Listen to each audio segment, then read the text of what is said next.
The world's craziest prison escape. July 1st, 2018, 9:20 a.m. A high-security prison south of Paris, one of the largest, most modern, and most secure detention centers in France. Hundreds of guards, massive 17-foot walls lined with barbed wire and armored doors. The courtyards are covered with anti-helicopter netting. On all four watchtowers, snipers with assault rifles stand at the ready. In solitary Has anyone actually ever truly successfully escaped from prison and they were never found and just gone? I don't know if I've ever actually heard a story like that. I think everybody's just ever gotten caught. confinement cell 207, inmate number 00-10189 waits to be escorted to a visiting room. He is the most heavily guarded prisoner in the country. He was involved in at least 30 robberies, some including hostages, one involving a cash and transit heist that led to the death of a police officer. Twice, he slipped away from the police right at the scene of the crime. And 5 years ago, in 2013, he pulled off a spectacular escape from another high-security prison, using a smuggled gun and explosives to blast his way out. Two guards unlock his cell to pat him down. They do find something suspicious, but it's just a pack of gum. The guards like him, despite his staggering record of high-stakes crimes. The guards like him. This guy's kidnapped people and held him at gunpoint. They're like, he's a cool guy. He's easygoing, Not too shabby of a fella. Give him some gum. funny, and likable. It's almost like he's perfectly comfortable here, behind bars. 20 miles away, 65-year-old flight instructor Stéphane Bay welcomes two new students, Frédéric and Julien, father and son. They're both hyped for their flight. They say they just want to tag along and watch him fly, not pilot themselves, but they do request it to be on board the Alouette 2, a vintage collector's model from the 1950s. The pair Bro, why does he look so fucking short? It's like these guys look almost like average height, and this guy's just have been marveling at it because it just looks so pretty. Something feels sketchy. Stéphane will later recall that he thought they were wearing wigs. But hey, money is money, right? They pay 500 euros in cash up front. Back in jail, the prisoner is escorted to the visitors block for high-risk inmates. It's situated as far away from the prison entrance as possible. Prison management has been on edge for a while, noticing a change in the inmate's behavior. He's received more visits and seemed to be sending coded messages during phone calls. His casual vibe with the guards could be a tactic to extract useful intel. A couple of days ago, a drone was spotted scouting the facility from above.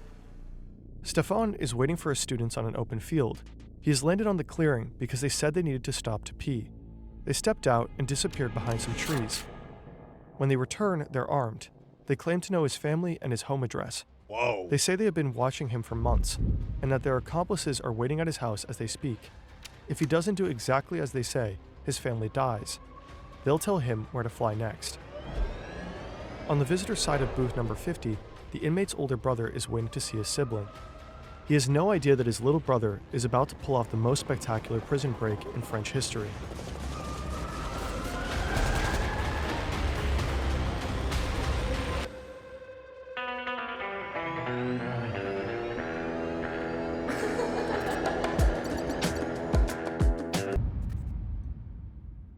The prisoner calmly waiting for his helicopter ride is Redouane Faïd.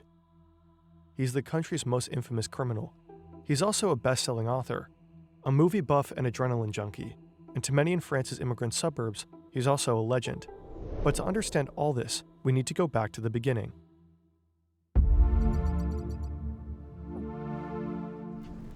(1978), a suburb near Paris. This is 6-year-old Redouane.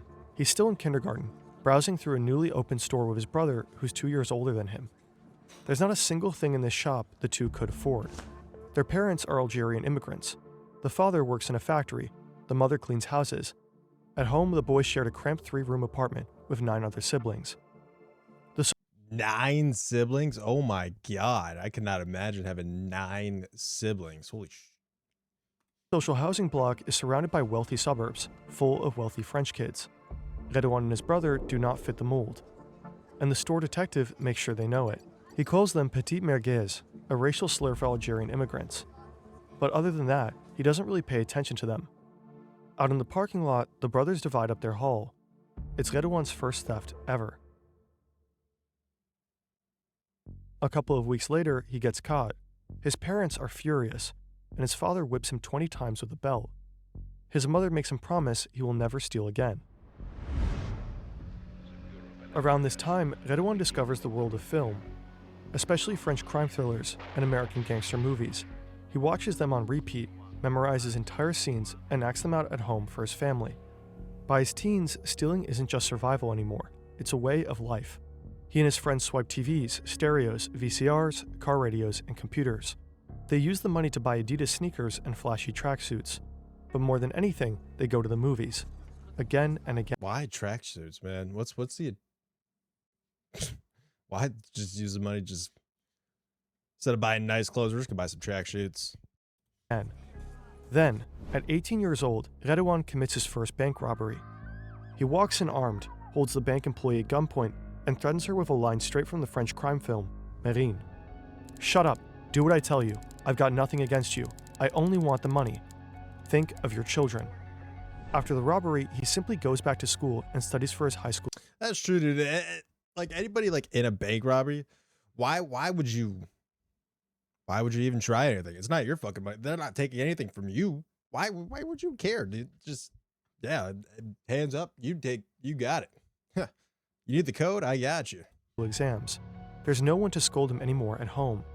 His father has moved back to Algeria, and his mother is dying of leukemia. He'll later write in his autobiography that, from that moment on, he stopped caring. Redouan Faïd's crimes are getting bigger, and they seem to be directly inspired by American action films. During a heist, he and his crew end up taking a bank director and his family hostage. They are wearing rubber masks with the faces of famous politicians, just like Patrick Swayze in Point Break. Redouan even delivers a line from the movie when they leave the scene. "Thank you very much, ladies and gentlemen, and please don't forget to vote!" In another hostage situation 2 years later, Faïd and his men show up in sharp black suits in homage to Tarantino's Reservoir Dogs.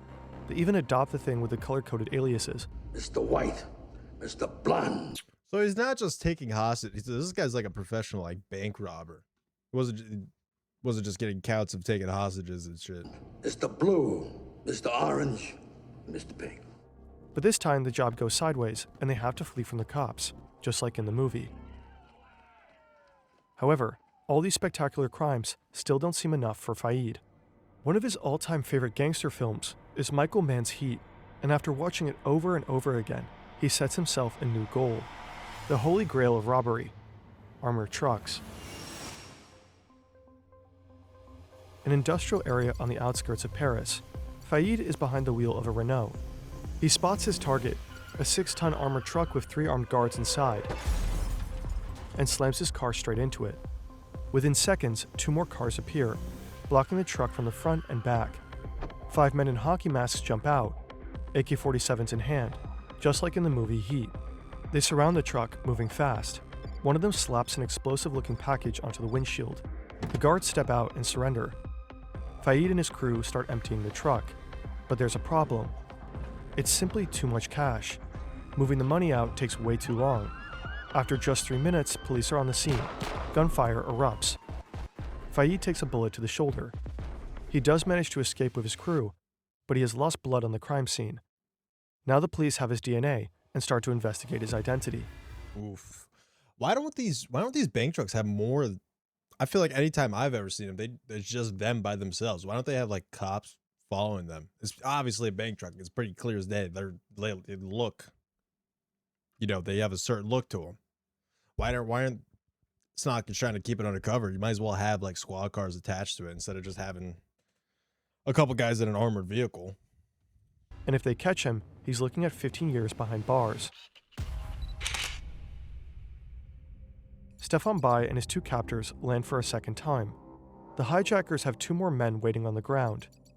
They haul large black duffel bags into the helicopter. One of them climbs in, all dressed in black, hood pulled over his head. Stefan is held at gunpoint the entire time. Now he is ordered to take off again. He flips the ignition switches and presses the starter, but nothing happens. The kidnappers think he's trying to outsmart them and start freaking out. They beat and threaten him. If he doesn't do as they say, his family dies. Stefan manages to convince them that he really needs to step out to check the wiring. Finally, the engine roars back to life. They take off again. The hijackers What a shitty time to have an engine issue and gun to the head. Start the helicopter now. are well prepared. The duffel bags are packed with tear gas, smoke grenades, masks, AK-47s, and an angle grinder. And so the heli thunders towards the high-security prison, where Redouan Faïd is sitting calmly in visiting room 50, chatting away with his older brother. Hands down, this really is the kind of stuff you'd expect in a Hollywood blockbuster. But say you're in the US and can't stream this French crime thriller due to geo-restrictions. Enter Cyber... 20 years earlier, the Movenpick Hotel in Basel. An employee enters a room to prepare it for the next guest. She has no idea she is not alone. Redouan Faïd has been hiding there for over 3 hours. Outside, the police are searching for him across the entire city. A few hours earlier, Faïd was arrested on a train heading from Germany to France. German federal police took him into custody. He had been hiding abroad for months. But when the officers escort him off the train, he manages to break free. He runs straight across the tracks to shake the cops. A train roars in and blocks the officers from following.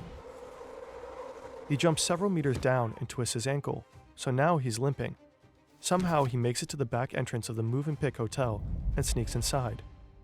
He finds several open doors, since the cleaning staff are still working. He needs to get out of here somehow.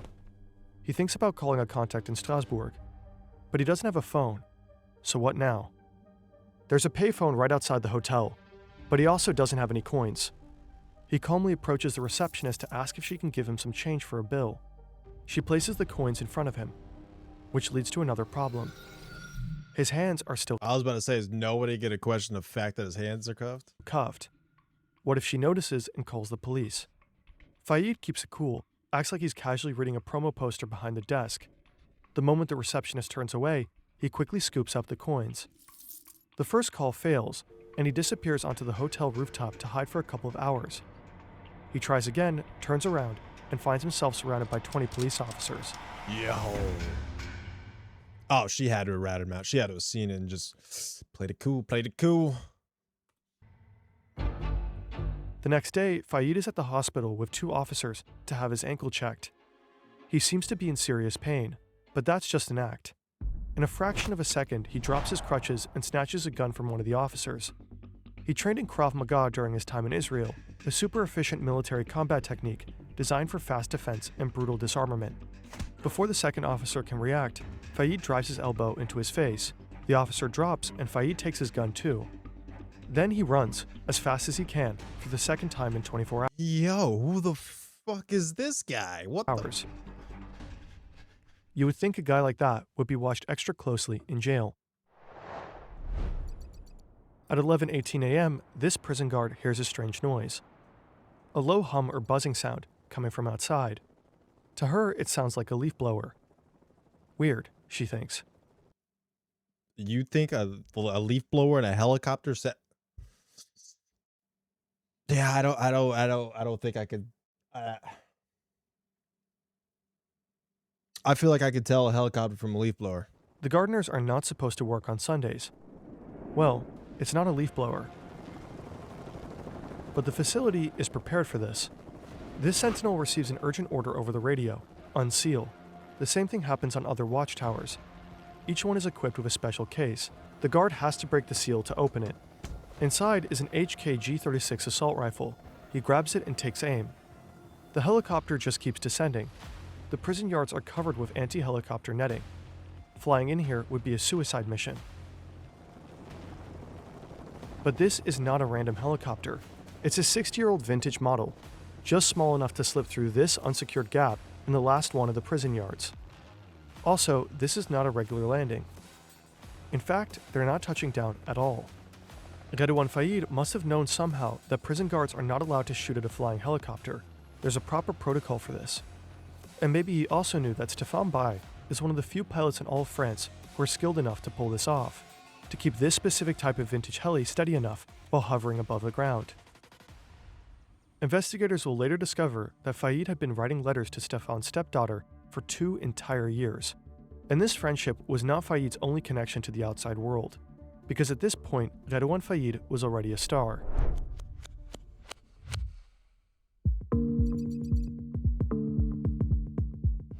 October 2010, 12 years after his escape in Basel, 8 years before his helicopter prison break, Redouane Faïd sits in a French talk show. Gangster, braqueur, voyou, voleur, appelez ça comme vous voulez, il revendique à peu près tous ces mots-là. Bonjour Redouane Faïd. Bonjour. Les banques, vous en avez braqué combien en tout? Alors, officiellement, Wait, how is he not in jail right now? Just doing a little press tour, writing books and talking about how he robbed banks and escaped from the cops. What the fuck? How is? j'en ai braqué qu'une, hein, puisque j'étais condamné que pour une banque. On m'a soupçonné d'en avoir braqué une trentaine, hein, mais bon, ça, c'est que des dires et des racontars. He's a welcome guest at the time, a bit of a sensation even. Redouane Faïd has written a book about his cinematic crimes, so now he's making the rounds on French TV to promote it. C'est terrible de dire ça, mais le cinéma a été pour moi un mode d'emploi pour braquer. Et on voyait ça un petit peu, l'attaque de fourgon blindé en ligne de mire. Pourquoi? Parce que quand tu attaques un fourgon blindé, c'est le top des tops. The caption on screen reads, former gangster. Well, not so long ago, he was anything but. In late 1998, 3 months after his escape in Basel, Faïd was caught and sentenced to 18 years in jail for armed robbery. He was granted parole for good behavior after just under 9 years. Now he presents himself as a changed man, as someone who has learned his lesson. La vie de bandit, c'est que de la vie de merde. Vous savez, vous faites souffrir tout le monde. Quand vous allez en prison, c'est une sanction carrément qui est collective parce que votre famille, votre femme, vos enfants, vos frères, vos sœurs, vos parents, tout le monde paye. He got married. His brother has landed him an office job. He appears to be taking it easy now. At one point, he attends a film event where Michael Mann is physically present, the director of Heat, the very film that inspired his biggest heist. Moi, personnellement, je suis un ancien gangster. Malheureusement, je ne m'en vante pas. Je viens de faire une dizaine d'années de prison. J'ai attaqué des fourgons blindés, des bijouteries, des banques, monsieur Toubiana, je pense. Et je leur ai répondu que non. J'avais un conseiller technique, un prof de fac, une sorte de mentor. Et il s'appelle Michael Mann. Alors, ma question, en fait, elle est simple. C'est est-ce qu'il a conscience qu'il y ait des gangsters qui puissent s'inspirer de son cinéma? Parce que moi, ça m'est arrivé. Faïd addresses Mann directly. Michael Mann looks amused, but also a bit uncomfortable. He doesn't know what to say. Thank you. Yeah, bro. He's just trying to make some entertainment. You're just saying you took inspiration and just was robbing shit from that. Took entertainment to a whole new level. For that. I don't know how to respond. In another talk show stint, Faïd is asked if he thinks he could ever relapse. Ah non, bah, moi mes démons, vous savez, hein, ils sont morts, ils sont pas endormis. That's a bold-faced lie, because at this point, he's already back to committing crimes. And not just petty theft, but a crime so shocking it will shake the entire country. May 20th, 2010, Créteil, a suburb southeast of downtown Paris. 2 officers are on routine patrol, Thierry M. and his partner Aurélie Fouquet. Fouquet is 26 years old. She became a mother just a year ago. For them, it's just another day on the job. But then they get a call from the National Police. They're told to head to the A4 highway exit. Some criminals are on the run in a white van. They pull up at an intersection with flashing lights and blaring sirens. They have no idea what they're about to get into. These men had a plan to rob an armored cash truck carrying 16 million euros. But 30 minutes ago, a routine traffic stop turned their heist into a high-speed, all-out chase with the police. Now they've crashed and need a new getaway car. But at that exact moment, the 2 patrol officers arrive. The gang doesn't hesitate to open fire. The windshield of the patrol car alone is pierced by 16 bullets. Fouquet is hit multiple times. The gunmen flee. Fouquet is rushed to the hospital. And by the end of the day, she is dead. The murder of Aurélie Fouquet sends shockwaves throughout the entire country. At her funeral, thousands of police officers stand in mourning. Among them is French President Nicolas Sarkozy. He posthumously awards her a Medal of Honor and delivers a promise.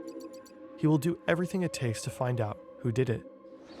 Les meurtriers d'Aurélie Fouquet, je le dis devant son cercueil, seront punis avec la sévérité qu'exige l'ignominie de leur crime. Redouane Faïd feels safe. So safe he keeps telling his gangster stories on camera. Here he is in a documentary. The film recounts how Fouquet was gunned down, and then Redouane Faïd appears, not as a suspect, not as a fugitive, but as an expert on this kind of heist. At the time, the filmmakers had no idea that the man sitting in front of them had a part in the killing of. So he's just talking about the heist that he just did as like or not even like a consultant, as like a journalist or whatever. He's just talking play by play. Wow. Aurélie Fouquet. The failed attack on the armored cash truck has Fayid's signature all over it, but he has an airtight alibi, and he swears he was not involved. But investigators keep digging and eventually find compelling surveillance footage. A security camera has caught Fayid inside the white van used by the criminals. Oh. Fayid was not on the scene when the shots were fired, but police gather enough evidence to pin him down as the mastermind behind the operation. After 1 year on the run, Fayid is captured. Again, and he goes straight back to prison. Two inmates are taking out the trash, accompanied by a prison guard. Suddenly, they see a helicopter in the courtyard next to them. They wonder if it could be firefighters. The unarmed warden bolts into a nearby office, hiding behind bulletproof glass. Meanwhile, the two prisoners are about to witness Redouane Fayid's spectacular Yo, homie just dipped. He's like, fuck this. Those prisoners can stay right there. I'm out. prison escape up close. One of the three men stays with Stefan, the pilot, and continues to press a gun to his head. The other two jump out. They are masked and wearing bulletproof vests beneath their clothes. Each of them carries an AK-47. They have just landed in the honored courtyard. Prisoners do not have access here. It's only used when inmates enter or leave the facility. That's why nobody thought anti-helicopter cables were needed here. The man in green runs towards a reinforced white door. He carries an angle grinder with a 14-inch 35cm blade. His partner sets off 3 smoke grenades, releasing thick white smoke. The helicopter's spinning blades churn it into a roaring chaos, until the entire courtyard is engulfed, a complete whiteout. The sound of the cutting angle screeches through the entire prison. Fayid knows what that means. It's time. By now it's clear to everyone that nobody here is blowing leaves. The blade of the grinder slices through the locking doors. Clean, precise. 40 seconds is all it takes. The man in green can just push the door open and step inside. The guards slowly realize what's happening, but they're not carrying firearms and are unable to interfere. Why? Oh, no, that makes sense. You don't want to be like, yeah, corrections wouldn't want to carry a gun. Yeah, that makes sense. One of them sticks to protocol and calls the Civil Aviation Authority. But they should have like riot gear and stuff, right? A place where, like an armory where they could potentially get a gun. Don't understand what's Something. happening. Another calls the standard line for police emergencies and gets put on hold. A third contacts the local police, but the officer on the other end thinks it's a prank. The sentinels on the Yo, what? The officer on the other end. Yeah, nice. Good joke, dude. Yeah. 4 watchtowers are the only ones carrying firearms, but they can't see the helicopter because their view is blocked by other buildings. And they're not allowed to fire at a flying aircraft anyway.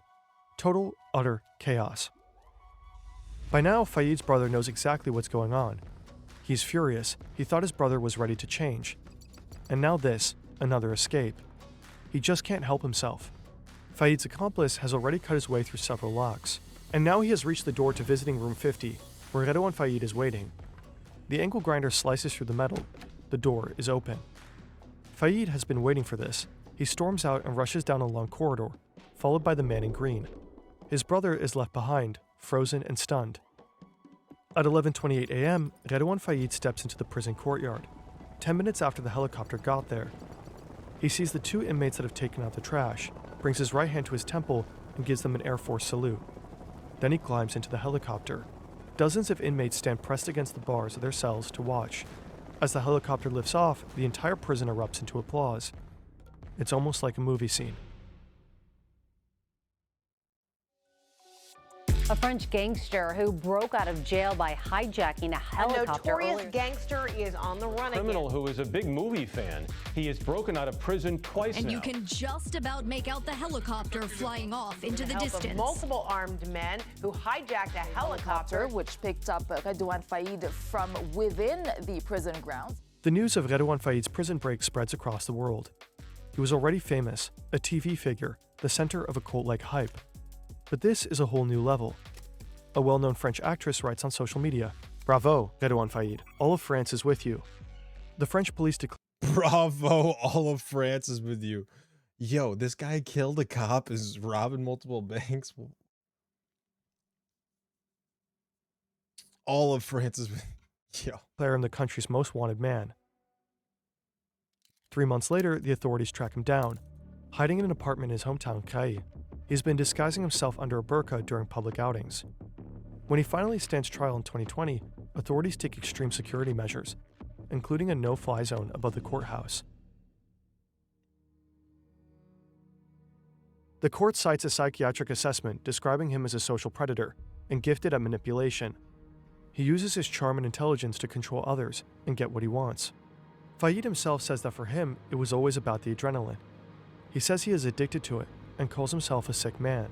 His Hollywood-style heists made headlines worldwide, but he also made his family suffer, traumatized hostages, and caused the death of a 26-year-old police officer. Fayed stood 2 separate trials. For his heists, his role in Aurélie Fouquet's death, and his 2 escapes from prison. He was sentenced to a total of 39 years in jail. His lawyer says he's been held in solitary confinement since 2019. He is strip searched. Whoa, solitary since 2019? This video came out last year. Oh my God. To 5 times a day at random intervals. At least 4 guards escort him to each and every one of his phone calls. And even then, his hands have to remain in shackles. Fayed himself says he feels like he's been buried alive. His earliest possible release date is 2060. He would be 88 years old by then.